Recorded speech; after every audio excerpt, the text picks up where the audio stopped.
déjalo ahí. Para mantenido cuántico. Que los bancos te mantengan, te den de comer, te deshaces de todas las propiedades que tengas a tu nombre. O sea, no necesariamente vendiéndolas, pero podrías simular la venta, da igual. Pero para que eso no sea revertible, tienes que pasar por 3 dueños. Ah, ese es el famoso video que habla de cómo estafar a los bancos con las deudas. Así sea muy rochoso. Jorge, ¿y eso es posible? Bueno, esa respuesta se contestará en el próximo programa de Finanzas para tu Bolsillo, no te lo pierdas. Luego que has hecho ese blindaje, manda al diablo al sistema. ¿Qué es mandar al diablo al sistema? No pagues.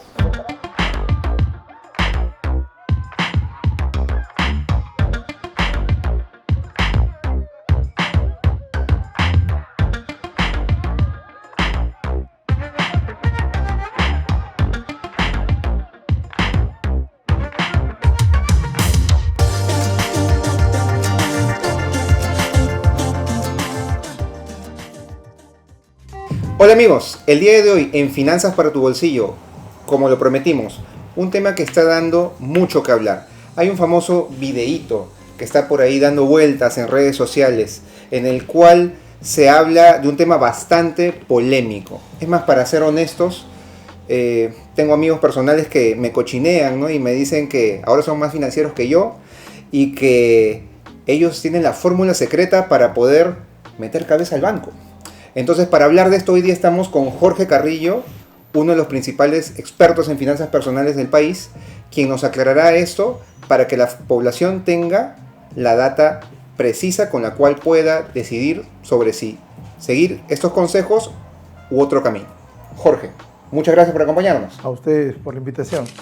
Empecemos. Lo que quería preguntarte como punto número 1 es cómo se maneja el tema de las deudas personales en el Perú. Muy bien, José, mira, te cuento un poquito. Las deudas de las personas, no solamente de entidades financieras, sino en general en instituciones grandes, se suelen reportar y acumular, almacenar a través de las centrales de riesgos, que son empresas privadas que lo que hacen es, con la información crediticia de las personas, en entidades financieras y en otro tipo de instituciones, van a hacer dos cosas. Número 1, reportes crediticios mensuales. Hacen un reporte de en diciembre qué tan buen o mal pagador fui, en enero qué tan buen pagador o mal fui, en febrero, y así acumulan información mensual. El reporte más famoso es el Infocorp, lo que todo el mundo habla de Infocorp, que es uno de los reportes. Y lo segundo que hacen es modelos predictivos estadísticos para determinar, pues, qué tan probable es que yo pueda pagar bien o mal una deuda que tome en el futuro, en el corto o mediano plazo, ¿no? Funcionan a través de las centrales de riesgos. Ahora, ¿cómo se manejan las centrales de riesgos o cómo acumula esta información las centrales de riesgos? Sería bueno explicarla de repente con un poco más de detalle, así que te invito a ir a la pizarra para darte algunas explicaciones. En el Perú existen diversos tipos de entidades financieras. Tenemos, por ejemplo, los bancos, que son los más grandes, que hay 15 en el país, financieras, que existen 9 vigentes, cajas municipales de ahorro y crédito, hay 12 en el Perú, cajas rurales de ahorro y crédito, son 7, EDPIME, que son alrededor de 10, y otras entidades más, casas de préstamos, cooperativas, etc. Todas estas entidades financieras, cada fin de mes, le van a reportar o le van a enviar a la Superintendencia de Banca de Seguros y AFPs, a la SBS, una información a través de un archivo que se llama el RCD, Reporte Crediticio del Deudor. Cada una de estas entidades manda su RCD, donde por cada deudor, es decir, si yo trabajo con 5 bancos van a reportar mi nombre, Jorge Carrillo Acosta, en este RCD. Se va a salir 5 RCDs con mi nombre, donde se muestran 3 datos míos. Primero, mi deuda vigente. ¿Cuánto le debo al fin de mes? Digamos que diciembre 2019 es la muestra. Digamos, ¿no? Los primeros días de enero, cada entidad de estas manda su RCD donde dice, al 31 de diciembre, Jorge Carrillo Acosta, ¿cuánto debe? 1. 2. ¿Qué tan buen pagador ha sido? Si he pagado puntual, será una clasificación llamada normal. Si he pagado con entre 9 y 30 días de retraso, se llama CPP, con problema potencial. Si debo entre 31 y 60 días de atraso, al 31 de diciembre será deficiente. Si debo entre 61 y 120 días con atraso, se llama dudoso. Y si mi retraso excede los 120 días, se llama pérdida. Esas son las clasificaciones según la SBS. Para un crédito de consumo, digamos, estos días son para no es lo mismo un hipotecario, donde de pronto son más flexible porque tienes la garantía del inmueble. Claro. Entonces, reportan cuánto debo. Digamos, en la tarjeta de crédito debo 8.000 soles. ¿Qué tan buen pagador he sido? Digamos que pagué al día o me demoré máximo 8 días al 31 de diciembre, normal. Jorge, clasificación normal. Y también se reporta la deuda potencial. ¿Qué es una deuda potencial? Es, por ejemplo, en el caso de la tarjeta, cuando tengo una línea de crédito no utilizada. Yo tengo una línea de 50.000 soles en una tarjeta que no uso. Para el banco es como si fuese una pistola cargada. porque es demasiado riesgo potencial. Mañana tengo una emergencia familiar y disparo. Entonces, eso también me aumenta el riesgo para el sistema financiero. Soy un cliente riesgoso porque puedo en cualquier momento sobreendeudar. Esos 3 datos se reportan en el RCD. Los primeros días del mes siguiente, los primeros días de enero, cada entidad financiera le está mandando al SBS. Y la SBS lo que hace es consolida esta información por cada persona y emite un archivo que se llama el RCC, Reporte Crediticio Consolidado, que sale el 20 y tantos de cada mes. ¿Y las personas cómo podemos ver nuestro RCC? Buena pregunta. Hay un aplicativo de la SBS que se llama Reporte de Deudas SBS que te permite ver tu RCC. O sea, yo puedo ver el mío, tú puedes ver el tuyo. Yo quiero ver de terceros, no, pues esa es información ya no confidencial, pero es información que no es de tanto mi interés, entonces me van a cobrar probablemente. Pero bueno, yo puedo ver mi propio RCC aquí. Pero el problema ¿cuál es? Que el RCC es solamente estas entidades y no solamente con estas debo dinero muchas veces. Entonces, ¿qué hace? Esta información la SBS la vende a otras empresas que se llaman justamente las famosas centrales de riesgo. Y estas centrales de riesgo, evidentemente, su principal fuente de información es el RCC, pero tienen otras fuentes. Por ejemplo, lo que debo al Estado. SUNAT, el SAT, Arbitros, Predial, etc. Lo que debo en servicios públicos. Luz, agua, teléfono, cable, internet, Netflix, etc. Lo que debo en colegios, universidades, institutos. ¿Sí? Y puede haber alguna otra fuente, por ejemplo, me contaba el otro día un gerente de una de estas empresas que se reportaban si yo debía el mantenimiento de mi edificio. Cuando el administrador era una empresa, ¿no? Me reportaba como moroso. O si yo debía productos de venta directa, ¿no? Estos ventas por catálogo, si la empresa no le he pagado al proveedor, también me reportaba. Entonces, toda esta información se consolida y hacen estos reportes y estos modelos predictivos que te contaba al inicio. Ahora, la buena noticia es que toda esta información es gratis para ver la mía. O sea, si yo quiero mi información, yo quiero el reporte crediticio de Jorge Carrillo Acosta, tengo aplicaciones gratuitas. La central de riesgo más importante del Perú se llama Equifax, cuyo reporte se llama Infocorp. Y yo puedo ver mi reporte de Equifax, o si quieres, mi Infocorp gratis. Me inscribo, hay un aplicativo en celular que se llama Equifax, y puedo mirar cómo me reporta. Otra más conocida y súper útil también se llama Sentinel. De hecho, es la segunda más grande. Y Sentinel también tiene una aplicación gratuita y una página web gratuita donde uno puede mirar su información y a esto es a nivel de un semáforo, ¿no? Te mira cada mes si estoy en verde, quiere decir que estoy bien, si estoy en ámbar, más o menos, y si estoy en rojo estoy mal, ¿no? Y esta información se mira a nivel histórico, o sea, lo que yo veo en las páginas web son por lo menos la información de los últimos 12 meses. Pero las entidades financieras pues recogen información de años, ¿no? Yo puedo ver tu histórico, digamos, de 5 años o 10 años, ¿no? Entonces, esta información es la que se reporta en centrales de riesgo y esta data es la que usan terceros, porque no solamente son los bancos los que miran esto, cualquier empresa puede mirar el reporte pagando de todos los peruanos que deben algún monto en el sistema financiero o, digamos, en general a cualquier institución. Así funcionan las centrales de riesgo. Muy interesante, gracias. Jorge, y entonces, gracias por esta gran explicación y te quisiera consultar, ¿por qué es importante ser un buen pagador y cuáles son las consecuencias de otro lado de no serlo? Ok, mira, una deuda en el fondo no es otra cosa que una promesa. Yo le prometo a la entidad financiera pagarle determinado monto en determinado plazo. Y evidentemente, por un tema ya incluso ético, uno debe cumplir sus promesas. Promesas se cumplen. Entonces es importante por nuestra digamos, credibilidad en el sistema cumplir nuestras promesas, nuestros compromisos. ¿Y por qué es importante? Porque si yo rompo mi promesa, primero que voy a perder oportunidades crediticias. De hecho, los principales consultores de esta información pues, de las entidades de riesgo son las entidades financieras para saber si me dan el hipotecario o no, o me dan el vehicular o no. Pero hay un tema más. Después de las entidades financieras, la segunda industria, por decirlo de alguna manera, que revise esta información respecto de nosotros son los reclutadores. O sea, una empresa grande y seria, ni siquiera te hablo de un banco, una minera, una empresa de telecomunicaciones, una empresa industrial, que es grande y seria, va a filtrar esta información para saber si nos contrata o no. Porque lo que dice esta información es si nosotros hemos cumplido o no hemos cumplido nuestra palabra. Es el currículum de mi palabra. Oye, esta persona prometió algo, ¿cumplió o no cumplió sus compromisos? Mi CV financiero. Exactamente, el CV de tu palabra. Ese señor tiene integridad o no tiene integridad para cumplir sus promesas. ¿Tiene o no tiene palabra? Y lamentablemente la información es súper fría, porque claro, es cierto, yo puedo haber tenido un problema familiar, se enfermó se fue mi mamá y tuve que pagar una operación, o me quedé sin trabajo intempestivamente y no pude seguir pagando. Nadie dice que no hayan problemas, pero lamentablemente esta información es fría y va a decir, prometiste esta deuda en este plazo, ¿la pagaste o no la pagaste?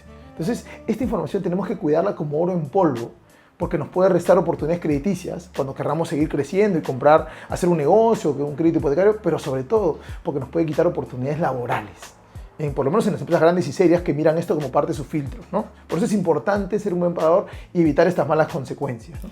¿Y qué respecto a esto que justamente se estaba indicando en este video viral de que en realidad no pasaba nada con las centrales de riesgo y en 2 años de castigo con una técnica secreta, mágica, se podía reducir a 6 meses? Mira, vamos a poner un ejemplo. Supone que en diciembre, yo ya caí en la peor calificación de todas, que es pérdida. Diciembre de 2019 yo caí en pérdida. Bueno, vine retrasándome desde meses anteriores, porque pérdida significa que ya tengo en una tarjeta de crédito, por ejemplo, 121 días de atraso. O sea, ya voy por el 5.º mes de atraso, ¿no? Desde julio no vengo pagando. Si ya caí en pérdida 2019, primero que las entidades financieras miran tu histórico para evaluarte, miran tu histórico de por lo menos 2 años. O sea, todo 2020 y casi todo 2021 voy a tener esa mancha del año 2019. Y si no lo arreglo, o sea, si sigo sin pagar, ese histórico voy a aparecer en pérdida los 24 meses siguientes, ¿no? Y claro, de pronto el video decía, si yo negocio en enero, ¿no? Y tengo mi carta de deuda y me limpian, está bien, estaré limpio en enero de 2020, pero esa mancha de diciembre de 2019 me va a perseguir por 2 años. O sea, no es que se va a limpiar, porque los bancos van a mirar los últimos 24 meses. Y entonces esa mancha de pérdida 2019 me va a perseguir por lo menos 2 años. Ahora, la ley dice que al 5.º año esa mancha se debe borrar. ¿5.º año? Al 5.º año, sí. Pero ¿cuál es el tema?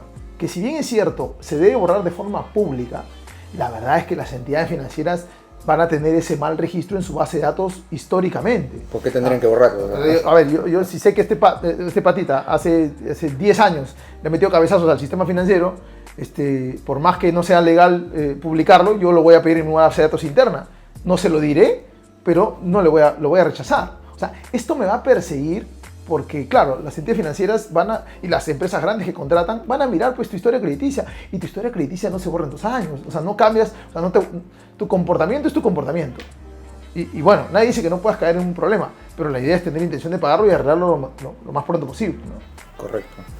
Y entonces, si caigo en esa situación y soy reportado y realmente se me dificulta mucho pagar mis obligaciones, ¿qué es lo que debo hacer?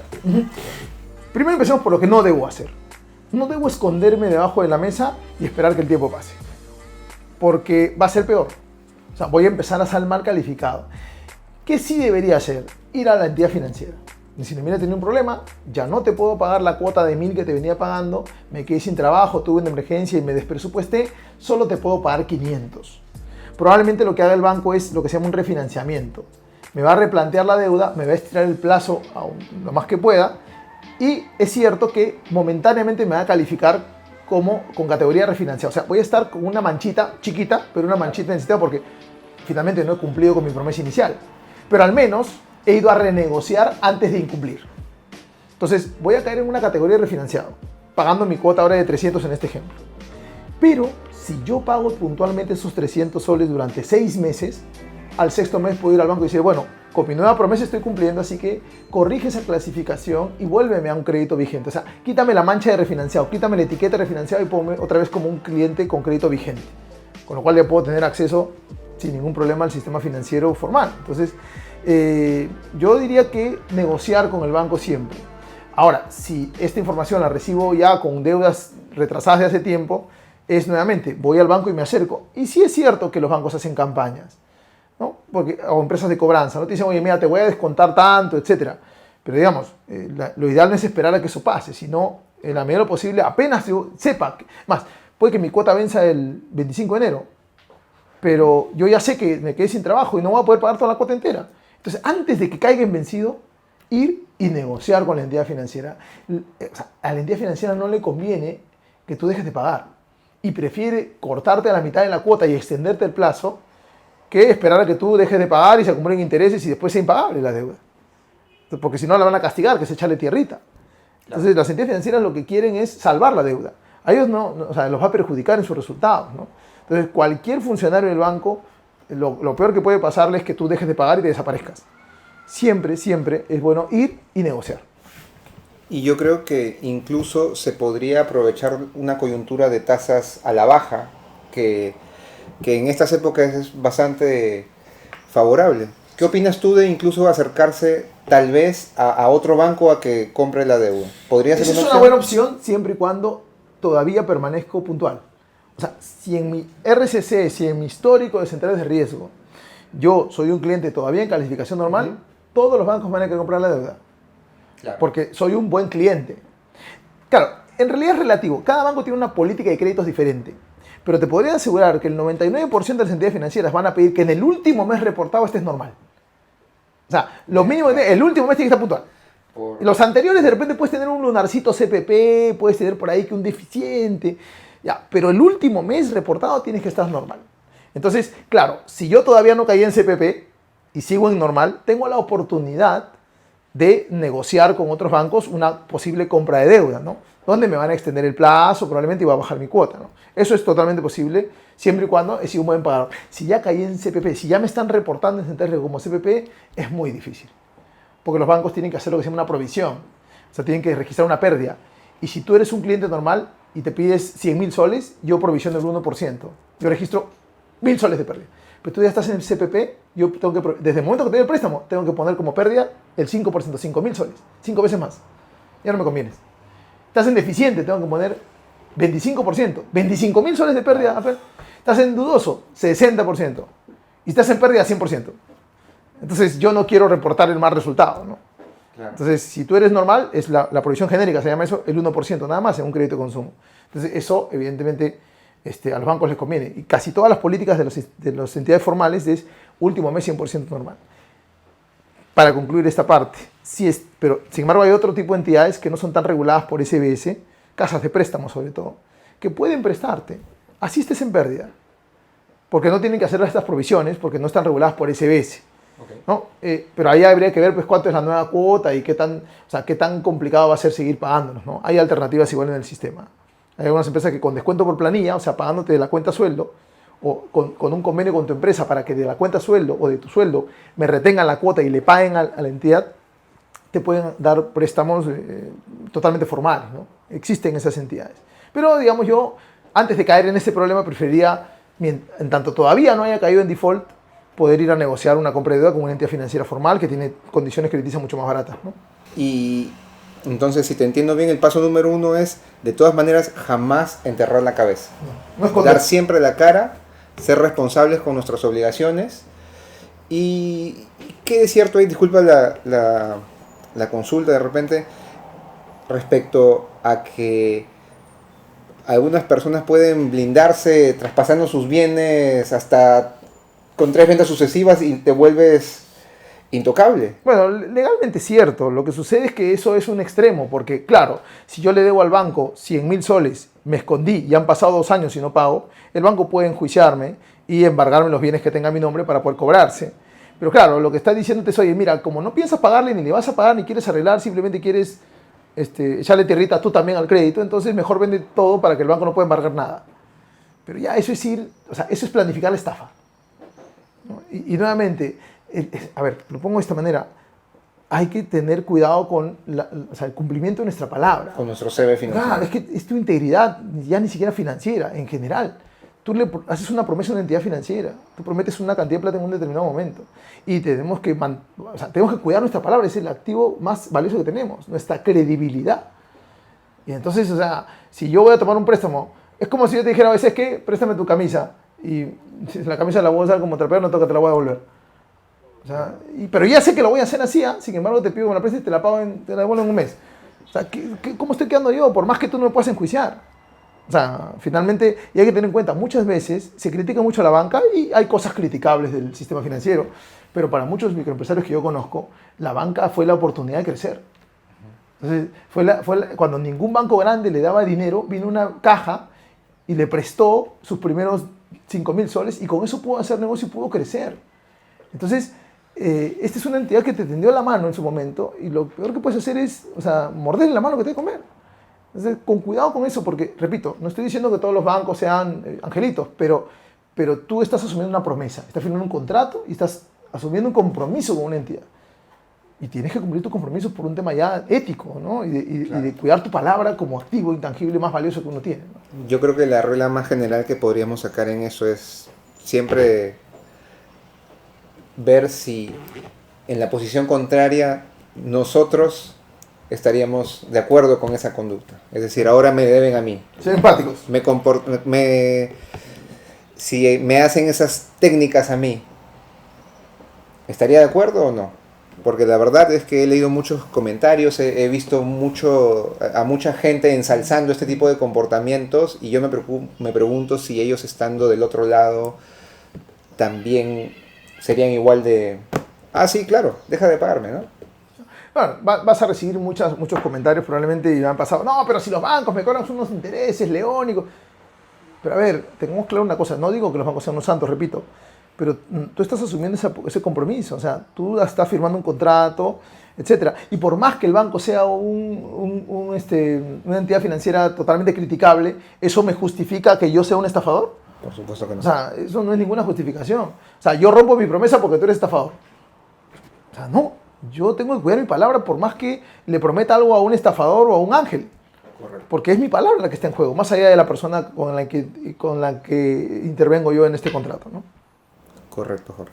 Totalmente de acuerdo. Entonces, nada amigos, muchísimas gracias. Yo creo que nos ha quedado bastante claro cómo es que debemos tratar una situación tan difícil como caer en incapacidad de poder solventar nuestras obligaciones financieras, pero gracias a los consejos de Jorge Carrillo, creo que ahora sabemos cómo es que podemos acercarnos y tener el approach correcto, reperfilar la deuda de repente, renegociar, nunca escondernos, siempre dar la cara y asumirlo responsablemente, como desde el día 1 nos acercamos también a solicitar el mismo crédito.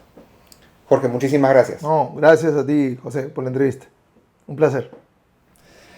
Amigos, les invito a que si les ha parecido bueno el contenido, un tema ciertamente muy picante, como dijimos en un inicio, compartan esta entrevista, denle like, síganos en nuestras redes y nos vemos en una nueva edición de Finanzas para tu Bolsillo. Hasta pronto.